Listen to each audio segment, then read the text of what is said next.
কোটা সংস্কার আন্দোলনের সংবাদ সংগ্রহের সময় সাংবাদিকদের ওপর হামলা, ক্যামেরা ভাঙচুর ও অগ্নিসংযোগের প্রতিবাদে মানববন্ধন করেছে রংপুর সম্মিলিত সাংবাদিক সমাজ। সকালে রংপুর শহরে প্রেস ক্লাবের সামনে বক্তব্য রাখেন Rangpur press club, reporters club, Bangladesh photo journalist association সহ বিভিন্ন সাংবাদিক সংগঠনের নেতৃবৃন্দরা।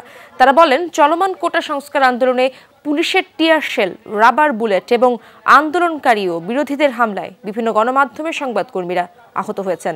এই ঘটনার নিন্দা জানিয়ে মানববন্ধন থেকে সাংবাদিকদের নিরাপত্তা নিশ্চিতের দাবি জানানো হয়।